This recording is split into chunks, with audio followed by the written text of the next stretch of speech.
Hai teman, kembali lagi bersama saya yang akan membacakan novel yang berjudul Terpaksa Menikahi Pak Ustadz. Saya ucapkan terima kasih, dan saya doakan kepada teman-teman yang membaca ini, semoga diberikan kesehatan, semoga yang ada masalah dilancarkan dan diselesaikan masalahnya, semoga diberikan kemudahan, dan diberikan keberkahan pada setiap aktivitasnya. Baiklah, langsung saja kita mulai. Bab 25. Mungkin Mas pulang telat. Ada beberapa undangan yang harus didatangi, ucap Syafiq. Ia menatap sang istri yang duduk diam di sisi ranjang. Alika hanya menjawab dengan suara tenggorokan tanpa membalas tatapan suaminya. Syafiq berjongkok di hadapan Alika dengan menggenggam tangan perempuan itu dengan lembut. Kenapa sayang? Cerita sama Mas, tanya Syafiq. Aku gak mau belajar sama Umi, ungkapnya. Tadi ia merasa serba salah. Belajar dengan mertua, ia akan malu pada Syafiq apalagi. Belajar sama Mas mau, tawarnya. Alika dengan cepat menggelengkan kembali kepalanya. Aku gak mau belajar soal itu, belajar yang lain saja dulu. Syafiq mengerti, Alika masih merasa malu. Ia tidak ingin membuat istrinya merasa tidak nyaman seperti ini terus. Ia akan berbicara pada ibunya nanti. Syafiq meminta Alika untuk beristirahat sebentar sebelum nanti melanjutkan belajar bersama Bu Nining. Lelaki itu keluar dari kamar. Ia harus segera bergegas agar tidak terlambat. Sebelum itu, Syafiq menemui Bu Nining lebih dulu. Mi, kalau bisa ajarkan yang lain saja dulu ya. Mungkin Alika masih belum nyaman kalau belajar soal fikih pernikahan, pinta Syafiq. Iya nak. Udah, kamu segera berangkat biar nggak telat, balas Bu Nining. Kalau pulang terlalu malam, aku sama Alika boleh nginep di sini? Bu Nining terkekeh. Nah, kamu itu kayak orang lain aja. Hehehe. Ya udah, aku pamit ya Mi. Assalamualaikum warahmatullahi wabarakatuh. Syafiq mencium tangan sang ibu.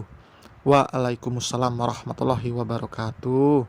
Bu Nining kembali ke dapur. Ia ingin membuatkan kue bawang kesukaan Haura. Ingin memanjakan cucu yang sudah lama tidak ditemuinya. Sarah dan Haura ada di Turki untuk urusan pekerjaan. Sarah tidak ingin membiarkan anaknya hanya dirawat oleh babysitter dan memilih sekalian membawanya untuk liburan juga. Sarah menolak saat orang tuanya menyarankan agar ia tinggal bersama dengan mereka.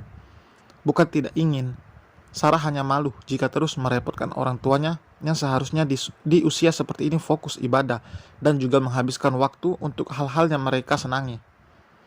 Kiai Abdillah bahkan masih sibuk mengurus pondok, meskipun sudah banyak yang mengurusnya termasuk Syafiq. Beliau hanya ingin memiliki kegiatan yang bermanfaat dan tidak senang jika hanya menghabiskan waktu di rumah saja. Sedangkan Bu Nining mengajar kelas untuk ekstrakurikuler memasak, karena memang bisa dibilang jago dalam urusan dapur.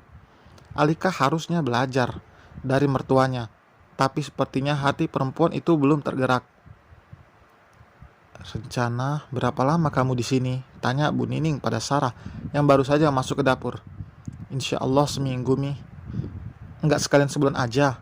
Umi udah lama enggak ketemu Haura. Seminggu kayaknya sebentar sekali, ungkap Bu Nining. Maunya juga lama Mi. Doakan saja biar bisa segera pindah ke sini. Aku udah minta pindah kok, jelas Sarah. Amin. Semoga aja nanti kita bisa kumpul semua. Biar kalau kangen Haura gak perlu jauh-jauh ke Jakarta, balas Bu Nining. Orang tua mana yang ingin berjauhan dengan anak? Tidak ada. Bu Nining juga selalu menginginkan anaknya memiliki rumah yang tidak jauh dari kediamannya. Tapi wanita parubaya itu tidak pernah sekalipun menahan anaknya untuk mengikuti kemauannya. Bu Nining dan Kiai Abdillah sama sekali tidak membatasi. Apapun cita-cita anak mereka selama itu baik, sudah jelas akan didukung. Dari 4 orang anak, hanya 1 orang yang mengikuti jejak Kiai Abdillah. Anak sulungnya Sumayyah menjadi kepala sekolah di sekolah Islam swasta di Jakarta. Karena kesibukannya, Sumayyah juga jarang menemui orang tuanya. Ia pantang pergi tanpa sang suami. Suaminya seorang pemilik restoran di pinggir jalan. Selalu ikut turun tangan melayani pelanggan. Sosok yang begitu pekerja keras dan bersahaja. Mereka memiliki 2 orang anak. Sulungnya bahkan sudah memasuki sekolah menengah atas. Hanya Bu Nining, Kiai Abdillah, dan Sarah, juga Haura yang dikenal oleh Alika. Tapi Syafiq memang pernah bercerita mengenai saudaranya. Namun saat itu Alika bahkan tidak memperdulikannya. Ya, begitulah Alika. Saat itu ia belum luluh seperti sekarang. Perjuangan Syafiq akan berbuah manis. Tapi lelaki itu harus bersabar sedikit lagi menunggu Alika mengungkapkan perasaannya. Bikin brownies kering buat Alika ya. Soalnya dia nggak bisa makan makanan yang ada bawangnya, tutur Bu Nining sambil mengulen adonan. Sarah mengangguk. Iya Mi, jawabnya lalu menyiapkan bahan-bahan. Untuk makan malam, kita juga buat masakan yang nggak pakai bawang. Tapi apa ya? Bu Nining terlihat berpikir. Nanti aja kita cari resep di internet. Banyak kok Mi, tutur Sarah. Bu Nining harus turun tangan di dapur karena Bi Lili masih merawat menantunya yang dirawat intensif setelah terjatuh. Kondisi kandungan sangat mengkhawatirkan. Itu kenapa belum diperbolehkan pulang dari rumah sakit. Alika melepas jilbabnya karena merasa gerah. Ia hanya melihat sekilas ponsel yang ditinggalkan oleh Syafiq. Daripada nyusahin diri sendiri, kenapa dia nggak balikin aja HP gue? Gerutu Alika. Perempuan itu berniat untuk ke kamar mandi, tapi saat berdiri, Alika menatap pantulan dirinya sendiri di cermin. Dan sekelebat bayangan malam panas itu kembali memenuhi benaknya. Dengan refleks, ia menyilangkan tangan di depan dada. Gimana kalau malam ini dia grepe-grepe gue lagi?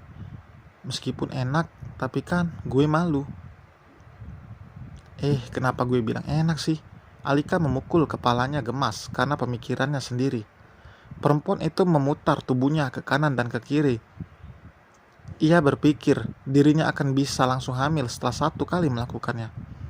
Dengan polosnya Alika mengelus perutnya yang datar. Tanpa sadar dirinya juga menginginkan memiliki anak. Padahal Alika sama sekali tidak berpikir sampai ke situ saat menikah dengan Syafiq. Yang ada dalam pikirannya, Alika hanya mencari cara berpisah dari lelaki itu. Tapi kenyataannya bukan berpisah, tapi mereka seperti tidak terpisahkan. Syafiq bahkan tidak bisa berjauhan dari Alika. Awal lelaki itu menikah, juga tidak memiliki perasaan apapun pada Alika.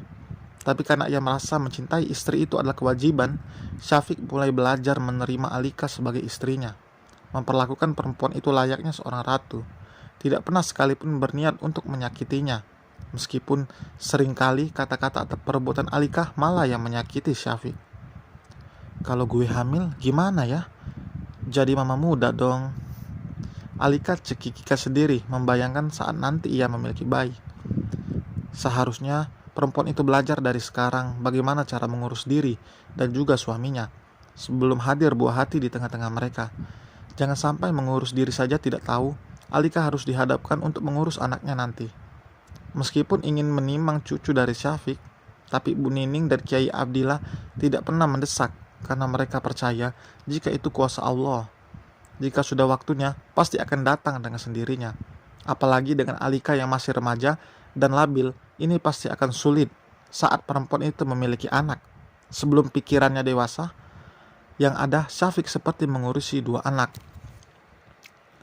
Oke, sekian untuk bab kali ini. Terima kasih. Semoga sehat selalu untuk teman-teman yang mendengar dan membaca. Terima kasih, sampai jumpa kembali.